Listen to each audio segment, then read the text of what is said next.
Hello everyone, welcome to बायोसाइंट।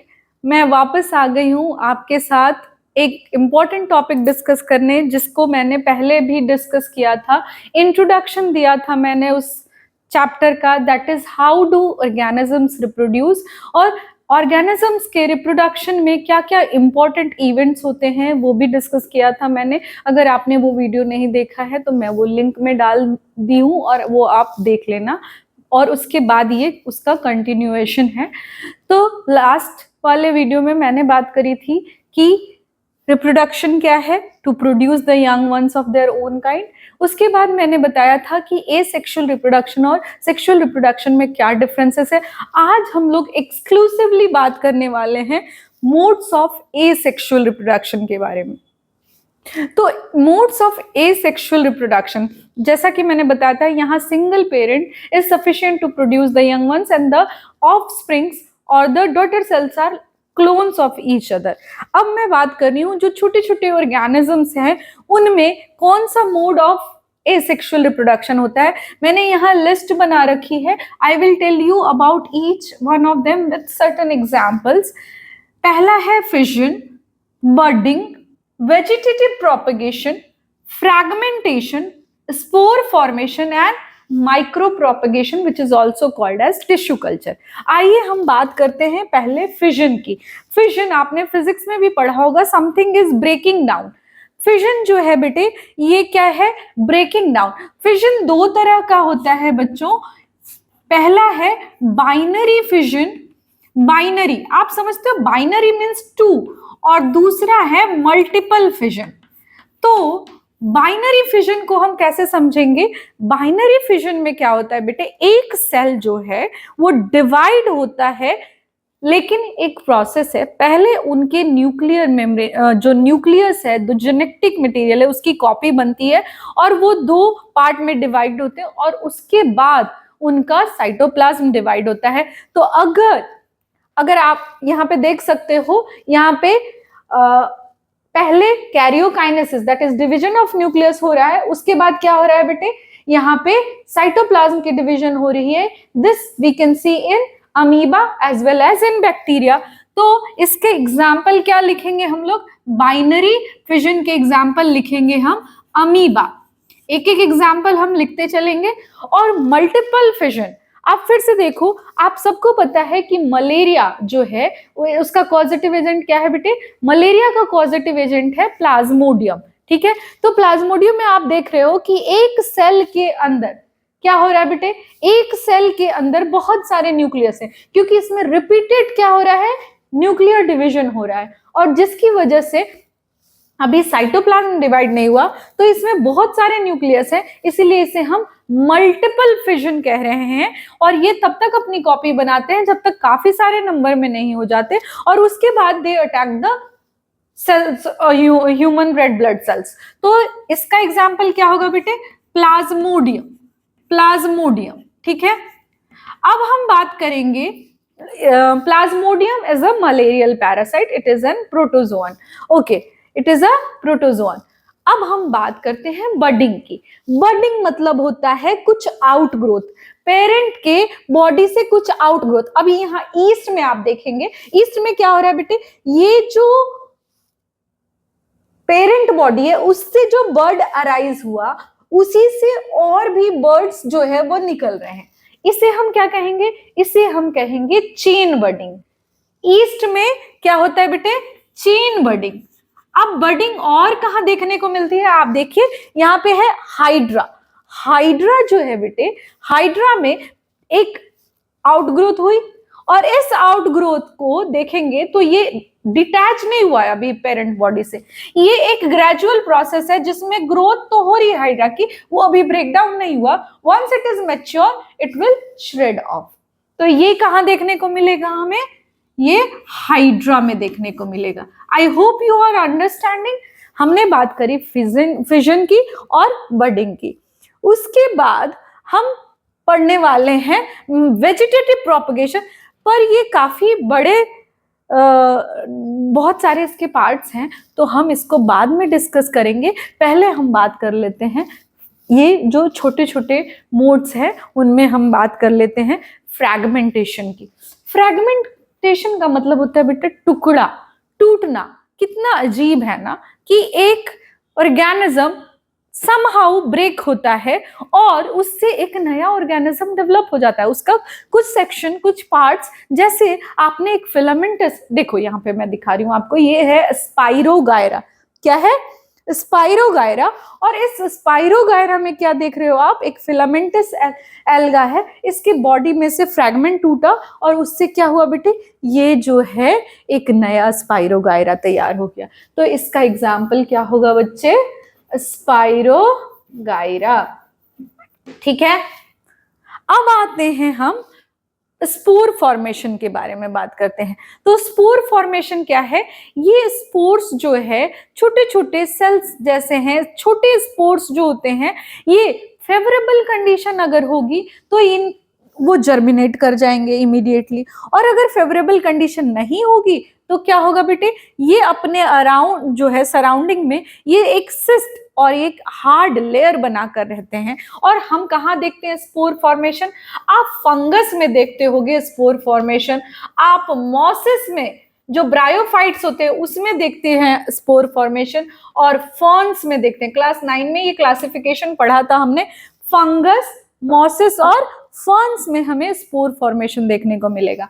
अब बात करते हैं टिश्यू कल्चर की। ये एक लैबोरेटरी प्रोसेस है बेटे।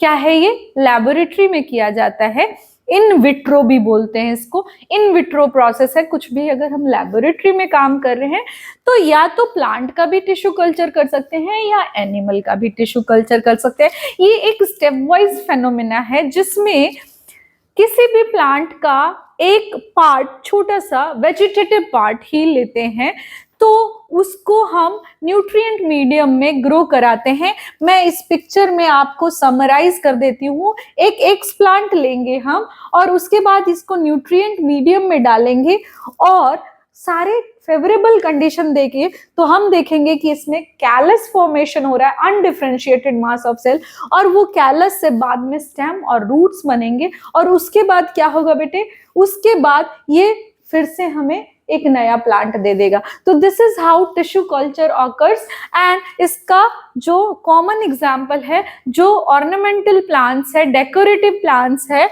ऑर्किड और डालिया, उसमें हम इस तरह की चीजें देख सकते हैं टिश्यू कल्चर।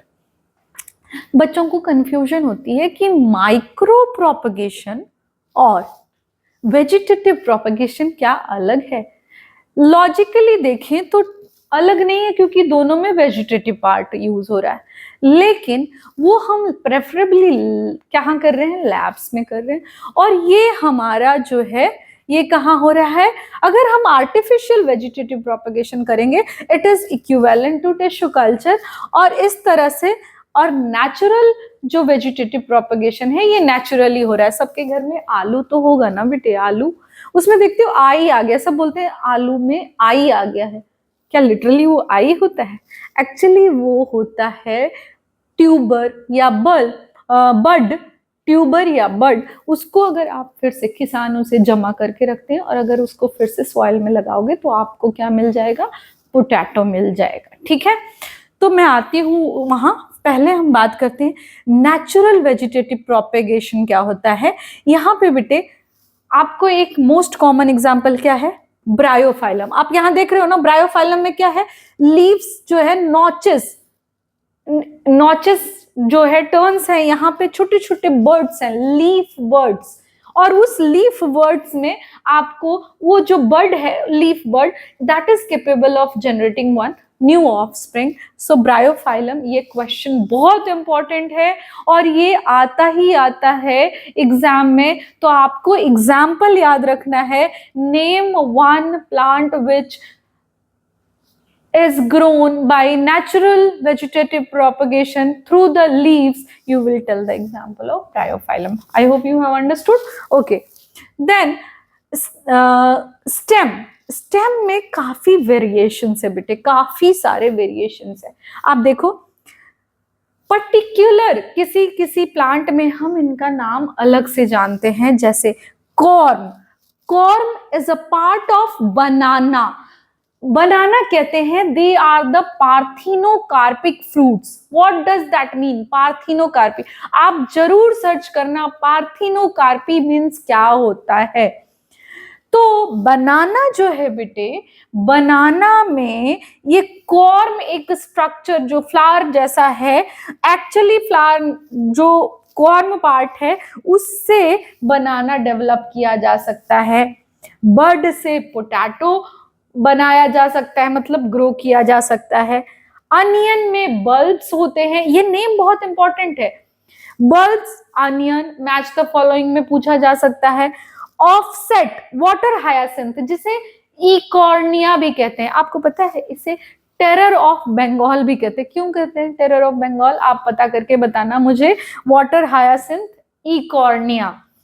मैं आपके लिए कुछ होमवर्क भी दे रही हूं, आपको बताना है कि पार्थिनोकार्पिक फ्रूट्स क्या होते हैं, आपको बताना है कि वाटर हायासिंथ को क्यों हम टेरर ऑफ बंगाल कहते हैं। रनर्स, कॉमन ग्रास जो है it spreads through the runners, it can grow easily. Then bulbil, it's found in agave which is for the reproduction of agave। Rhizomes, आप जिंजर्स पे hair like structure देखते हो ना बेटे, जहां जहां गांठ बनी होती है, जहां जहां आपके देखते होगे जिंजर जो है वो एक दूसरे से जुड़े होते हैं, जैसे चेन बडिंग होती है उस तरह से जुड़े होते हैं, तो वहां आपको मिलेगा rhizomes which is for the asexual reproduction।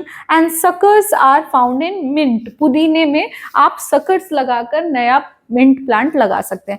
I hope आपने समझा। अगर स्टेम्स के मॉडिफिकेशन अलग अलग प्लांट्स में हम उनके नाम अलग बोलते हैं। उसके बाद आता है रूट्स, ठीक है।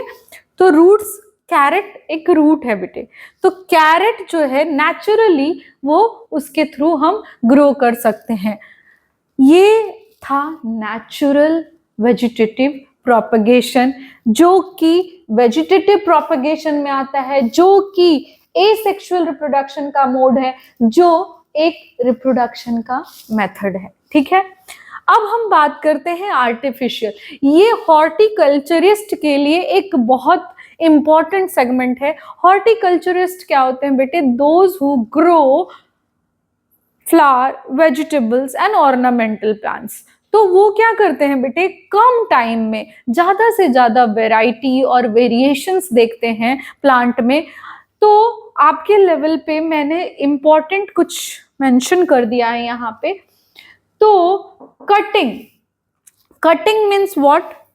Root cutting. आपने नाम सुना होगा कटिंग। अब सोचो कि बिना सीड के हम लगा रहे हैं किसी पौधे को, कंपैरेटिवली अब सीड होगा, फिर वो प्लांट का वेजिटेटिव ग्रोथ होगा, फिर रिप्रोडक्टिव ग्रोथ होगा, फिर गैमेट्स बनेंगे। उस प्रोसेस से डायरेक्टली हम रूट को काट कर अगर लगा दें, डालबर्गिया शीशो, शीशम का पेड़ गांव में बहुत सारा होता है, तो डालबर्गिया शीशो जो है वो रूट कटिंग से डेवलप होता है। शुगर केन, आपने देखा है शुगर केन जो है वो उसके स्टेम को काट के अगर लगा देंगे मिट्टी में तो स्टेम ग्रो कर जाएगा। और लीव्स, लीव्स का एग्जाम्पल है सैंसेवेरा। थोड़ी सी फनी सी बात है, actually sansevieria is snake plant, snake plant. पर मैंने एक बार गूगल में सर्च किया सैंसेवेरा और उसमें मुझे दिखा it is also called as mother in law's tongue, mother in law's tongue. अब इसका क्या रिलेशन है बेटे? मैं नहीं बता रही हूं, आप पता करके बताना क्यों ऐसे। इसकी शेप जो है बेटे it's look like tongue only, but क्यों मदर इन लॉज टंग बोला गया है ये आप मुझे बताना। सैंसेवेरा इज स्नेक प्लांट। तो इसके लीव्स को कट करके घर में हम सब लगाते हैं, इसे डेकोरेशन पर्पस से काफी सुंदर होते हैं। आप बोलोगे तो मैं अभी आपको दिखाती हूँ। वेट, ये देखो, ये जो है ये है सैंसेवेरा। इसको क्यों कहते हैं mother in law's tongue, I don't know, ठीक है। उसके बाद लेयरिंग की बात करते हैं। लेयरिंग में क्या होता है बेटे? बहुत कॉमन है माउंड लेयरिंग। ये जो है माउंड लेयरिंग में क्या हो रहा है बेटे? इनकी एक पर्टिकुलर स्टेम को हमने क्या किया? पर्टिकुलर स्टेम को डिप कर दिया और उसके ऊपर पाइल्स कर दिए सॉइल का, और उस पोर्शन से, स्टेम वाले पोर्शन से देखो रूटिंग होने लग गई है, और उस रूटिंग की वजह से क्या हो रहा है, अब मल्टीपल प्लांट्स बन गए और फिर हम उसे पेरेंट प्लांट से कट कर देंगे, that is called mound layering. उसके बाद टिप लेयरिंग, टिप को पकड़कर हम डिप कर दिए सॉइल में और वहां से अलग अलग प्लांट बन गए, शॉर्टेस्ट स्पैन ऑफ टाइम में, कम समय में ज्यादा पौधे हो गए। यही तो चाहते हैं इकोनॉमिस्ट हैं, हॉर्टिकल्चरिस्ट हैं। अब आते हैं एयर लेयरिंग। अब आप बात करोगे हवा में कैसे लेयरिंग करेंगे, तो हवा में लेयरिंग करने का मतलब है बेटे कि आप ये एक ब्रांच ले लो, ठीक है, क्या है ये ब्रांच में से आप डी बार्क करो, क्या करोगे, डी बार्क मतलब बार्क को रिमूव करोगे, और वहां पे इस तरह से जो है क्या करना है, काफी सारे जो है सॉइल और वो सब लगाकर, जैसे पट्टी करते हैं ना, बैंडेज करते हैं, वो कर देंगे, ठीक है, और छोड़ देंगे उसको, और काफी समय बाद देखेंगे वहां से रूटिंग स्टार्ट हो रही है। क्या हो रहा है, रूटिंग स्टार्ट हो रही है, तो वो एक्चुअली में तो स्टेम हवा में है ना, तो इसे एयर लेयरिंग या एक और टर्म बोलते हैं गुटे। क्या बोलते हैं, गुटे, एयर लेयरिंग और गुटे, ठीक है। Last but not the least, one of the important method of artificial vegetative propagation is grafting। Grafting मतलब क्या होता है बेटे, ग्राफ्टिंग का मतलब होता है कि एक के साथ एक को जोड़ना। अब जोड़ने के तरीके अलग हो सकते हैं। अगर वेज ग्राफ्टिंग, क्या वेज ग्राफ्टिंग, वेज ग्राफ्टिंग में आपको कहां देखने को मिलेगा, एवोकाडो में। क्या मिलेगा आपको, एवोकाडो में क्या होगा, वेज ग्राफ्टिंग होगी। अब ग्राफ्टिंग के लिए एक और इंपॉर्टेंट बात मैं बताती हूँ, एक रूट सपोर्टेड पार्ट लेना है आपको और एक का स्टेम सपोर्ट देना है। तो रूट सपोर्टेड पोर्शन को हम बोलते हैं स्टॉक, और जो स्टेम आप उस पे जोड़ रहे हो उसे बोलते हैं शियोन, SCION। क्या बोलते हैं, शियोन। और स्टॉक किसे बोलते हैं, जो नीचे रूट सपोर्टेड पोर्शन है। अप्रोच मतलब दो स्टेम को साथ में लाकर और उसे बांध दिया एक साथ, अब they will be growing as united plant, ठीक है। Side grafting is also kind of approach grafting only. And tongue grafting, tongue grafting means the shape of the tongue will be there and it will be imposed on another, and there are examples given in which plant you can see this kind of grafting। तो grafting human में भी कर सकते हैं। मान लो एक तरफ skin जल गया तो दूसरे जगह से स्किन निकाल कर वो लगाते हैं, that is grafting। ऑटोग्राफ्ट हो रहा है, सेम ही बॉडी से आपने स्किन लिया है, तो वो ग्राफ्टिंग ह्यूमन में भी होती है। मैं एक बार आपको वापस से रिकॉल कर देती हूँ। हमने पढ़ा मोड्स ऑफ एसेक्सुअल रिप्रोडक्शन बेटे, जिसमें हमने पढ़ा fission, budding, vegetative propagation, fragmentation, spore formation and micro propagation और टिश्यू कल्चर। हमने फिजन में दो तरह के फिजन पढ़े, बाइनरी फिजन और मल्टीपल फिजन। हमने बडिंग के एग्जाम्पल्स देखा और हमने वेजिटेटिव प्रोपगेशन के दो पार्ट्स देखे, नेचुरल वेजिटेटिव प्रोपगेशन और आर्टिफिशियल, जिसके सब पार्ट्स हैं। अगर लीव्स से अगर प्लांट ग्रो कर रहा है इसे बोलेंगे हम ब्रायोफाइलम में देखने को मिलता है। स्टेम्स के काफी सारे एग्जाम्पल्स हैं, com, bulb, offset runners, bulbil, rhizome, suckers. ये आप इनके एग्जाम्पल्स याद कर लेना बेटे। और रूट्स में कैरेट के थ्रू, कैरेट में रूट्स के थ्रू होती है। और आर्टिफिशियल वेजिटेटिव प्रोपगेशन के डिफरेंट टाइप्स है, cutting, layering and grafting. It can be cut through the roots, stems, leaves. Mound layering, tip layering and air layering are the types of layering, and grafting is done with the stalk and the scion, and these are the various types of grafting. I hope आपने समझा होगा इसे details में। Competitive level पे भी आपको ये help करेगा। और मैं ये रिक्वेस्ट करूंगी कि अगर कोई टॉपिक आपको नहीं समझ में आ रहा है या आप उसको और डिटेल्स में समझना चाहते हैं, do write in the comment box. It will be seriously helpful for you as well as me, ताकि मुझे पता चले कि आप क्या पढ़ना चाह रहे हो। और ज़रूर कमेंट करके बताओ मुझे कि आपको कैसी लग रही है, मेरे पढ़ाने का तरीका आपको समझ आ रहा है या नहीं। और मैं वापस आऊँगी और डिटेल्स में हाउ डू ऑर्गेनिजम्स रिप्रोड्यूस के चैप्टर के डिटेल्स के साथ in the next video. Till then stay tuned. Thank you so much.